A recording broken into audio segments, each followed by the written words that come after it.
Bonjour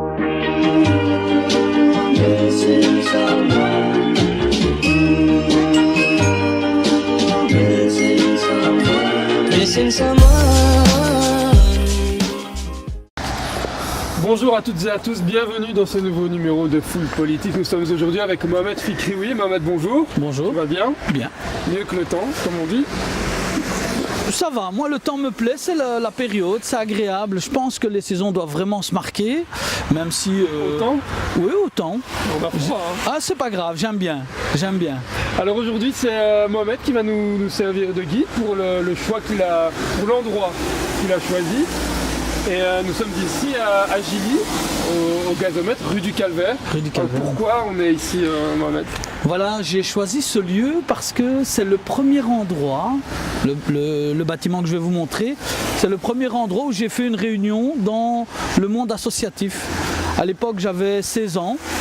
Et il y a deux enseignants qui m'ont vu participer à la manifestation d'étudiants du secondaire, qui ont trouvé intéressant ma démarche, ma façon d'être et qui m'ont interpellé pour venir participer à une réunion dans le monde associatif. L'ASBL, c'était Rencontre. Et cette ASBL? L'idée, c'était de voir quelles sont les actions que des personnes de la communauté marocaine à Charleroi pourraient organiser pour la communauté et aussi pour se faire connaître par les autres citoyens carolais. Alors Mohamed, on est face à la maison que tu voulais nous montrer. Ouais. C'est donc dans cette maison que tu as fait tes premiers pas dans le monde associatif. À part ça, si je puis dire, comment occuper ses journées, Mohamed, quand il avait 16 ans? Le quartier, donc nous, dès qu'on terminait la journée à l'école, c'était devoir et puis aller rejoindre les amis dans le quartier. Et là, on s'amusait entre nous, mais il y avait aussi le football, donc j'étais quand même très assidu au foot. À l'époque, c'était un entraînement semaine, donc le mercredi était dédié au football et les autres jours de la semaine, c'était de rester avec ses amis de manière sympathique dans le quartier. Et c'est comme ça qu'on passait nos journées, nos week-ends, à flâner. Ce que font les jeunes. Oui, c'est différent, c'est un peu la réflexion que je fais à mes enfants. Je leur dis, il n'y a qu'une seule chose qui m'attriste par rapport à votre parcours de jeunes et d'adolescents, c'est le fait que nous étions beaucoup plus dans la rue et au contact l'un de l'autre physiquement, directement. On prenait le temps de faire parfois plusieurs kilomètres pour aller s'installer ensemble et se rencontrer.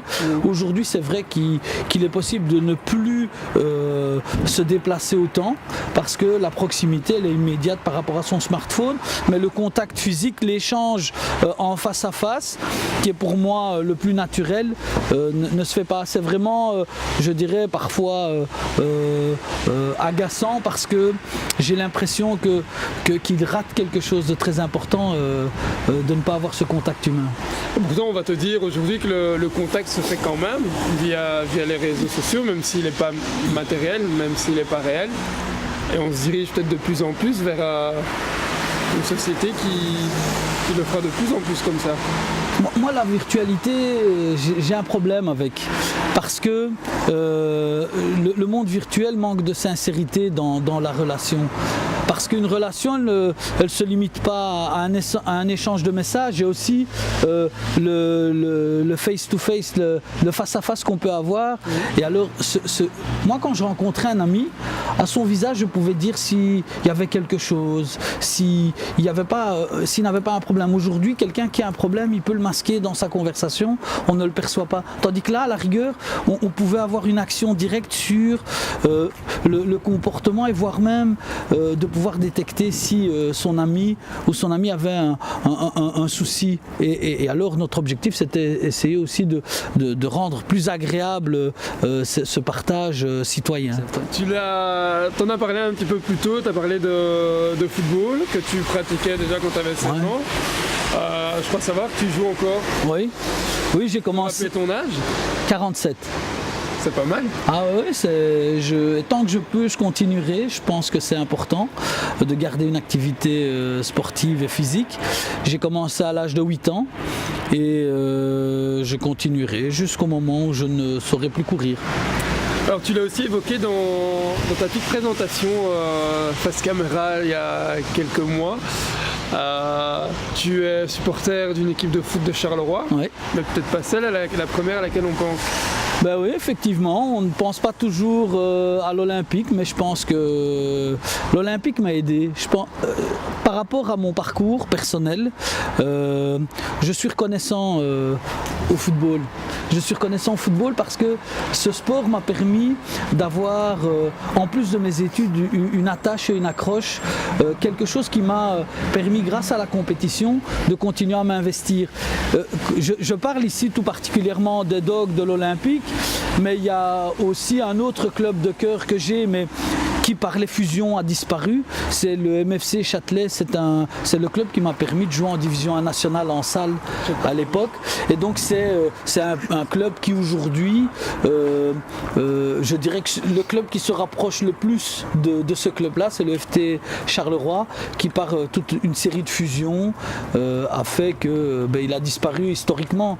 Mais donc là tu parles de foot en salle. De foot en salle. Donc le football olympique, c'est les Dogs, je suis Dog.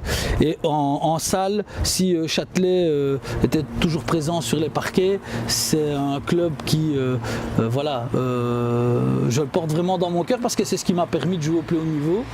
Et ça, j'oublierai jamais. Tu vas encore régulièrement au stade ? Au stade, je ne veux pas dire que j'y vais régulièrement. Je suis mon fils qui joue à l'Olympique régulièrement. Et alors après, il faut faire des choix. Je crois que, je l'ai dit tantôt, j'ai quelqu'un qui m'épaule pas mal, qui m'aide. Et je pense qu'il est important de consacrer du temps à chacun. Et donc voilà. Donc je fais des choix. Il m'arrive d'aller voir des matchs de l'Olympique. Je suis de très près les informations grâce à Facebook. Donc je suis le résultat lors des matchs, mais je ne suis pas forcément toujours présent. Et je ne crois pas que ça diminue en quoi que ce soit le fait que j'apprécie ce club. Un dernier petit mot sur... on l'a compris, tes journées semblent assez chargées, mais pendant ton temps libre, tu t'occupes comment ? Que fait Mohamed Fikriwi quand il rentre chez lui le soir En général, j'essaie de discuter, on discute mon épouse et moi, on parle un peu de tout. Et puis il y a la déconnexion totale, soit je m'endors parce que je suis quelqu'un qui dort très facilement. Et donc je profite de bien récupérer pour redémarrer mes journées. Et alors quand c'est les vacances, j'échange un maximum avec mes enfants, on discute beaucoup. Je m'intéresse, j'évite de les voir au maximum dans leur chambre, donc j'essaye qu'on soit tous réunis, tous ensemble pour pouvoir échanger, discuter. C'est un peu ça et je dirais que voilà, ça comble ma journée, ça la remplit bien. Avant d'être un personnage politique, tu te dois d'être un homme et un père. Oui, je pense que mon succès passe par le fait d'être un bon papa et d'être présent. C'est pour moi le plus important. Si je suis un bon papa et que je suis présent, je gérerai en bon père de famille la politique. Super. Mohamed, merci beaucoup. C'était un plaisir. Merci à vous de nous avoir suivis. On se retrouve très bientôt pour un nouveau numéro de Foot Politics. À bientôt.